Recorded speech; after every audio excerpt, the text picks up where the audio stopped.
It looks like it's still going to be a while before our economy turns around and things get a little bit easier for us.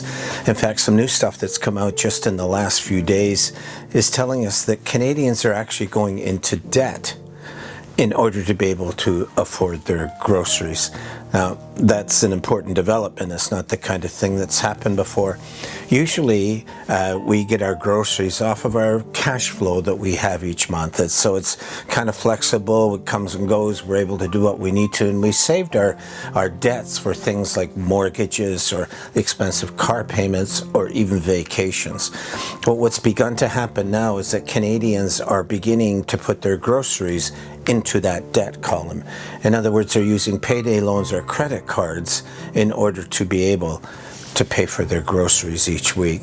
That's a troubling thing. A new survey by the debt relief company Spergel has just released some interesting figures as to how deep this is going within the Canadian economy. 60.6% of those who responded said that they either skipped meals or reduced food portions over the course of the last 6 months. And that is increasingly happening as the economy worsens. 53.2% use credit cards or payday loans to pay for groceries. Now, we've just talked about that. That's a new development. Canadians haven't tended to do that in the past. 40.5% have delayed in paying their bills in order to purchase groceries. In other words, they've gone into debt in other areas or not paid back loans because feeding their families has become the main thing for them to do. This is deeply troubling stuff. We all know about credit cards, that their interest rates are between 20 and 24. Some go as high as 30%. If people are foregoing paying off those loans after they use a credit card during the month, then that just adds to the accumulated debt of what they've had. Some financial experts have come to calling it the credit nutrition nexus. In other words, that place where all of this pressure is now combining, then things are tough. 1 in 3 Canadians are not paying off their credit card loans at the end of the month. And so therefore, that interest accumulates. And the longer that goes on, the harder and harder it gets to pay it off. And the harder it is to be able to pay for grocery bills. Another survey that happened at the same time found that 37% of Canadians were overwhelmed by financial burdens and didn't feel that they were able to get their head above water with it.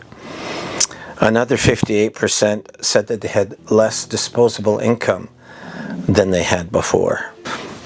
It's important that we talk about this because it does mean a deeper entrenching of poverty or people in financial straits in this last while, especially in this last 6 months. If people are using credit card to pay for basic things which before they had the funds for, then and they're also having to pay for rent, mortgages, expensive car payments, whatever it is, they're falling farther and farther behind. Now, you can see that there's kind of a couple of options here, maybe 3. One is that the Canadians can just eat less. And of course that leads to more health problems, and especially if they buy food that isn't good for them because it's cheaper, that will lead to health problems. Second, they can go into debt in order to get groceries. And an increasing amount of Canadians are doing that, as we are discovering. And the mountain of debt is growing on them as households, and it's getting more difficult when you add it to the other more serious measures of debt that are always there. Things like mortgages and rents. And then there's the third option. And more people are doing that. They're going to food banks.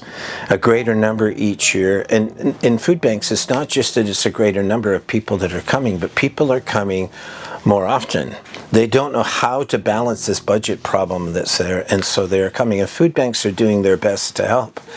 But how do you do that when rents are so high, when wages aren't all that great, when people are further going into debt, and the grocery prices, despite inflation, at a certain level, grocery prices continue to go up, not down. So it just means there's going to be more of this in the future. But this is new for us. This is Canada, the land of plenty, and all of a sudden over a third of our people, some say even a little over 50% of our people, are using credit cards to buy their groceries and then aren't able to pay those loans at the end of the month. Poverty is deepening in the country. It's important for us to realize that food banks will not be able to handle all of that, if all of these things combine into this perfect storm, or what they call this credit nutrition nexus. Food banks are no longer just helping people that are really at the lower end of the income ladder. They're helping, middle class Canadians who are trying their best to make all this work, and it just isn't working. We've got a long way to go. We know that we're rebuilding Canada in a moment in a world that's full of turbulence, and we can appreciate all that. But when the time comes to rebuild again, if half of Canadians are struggling under credit card loans, it's going to be hard for all of us as a country to recover and be the strong nation that we can be. And for food banks, we got a lot of organizing to do.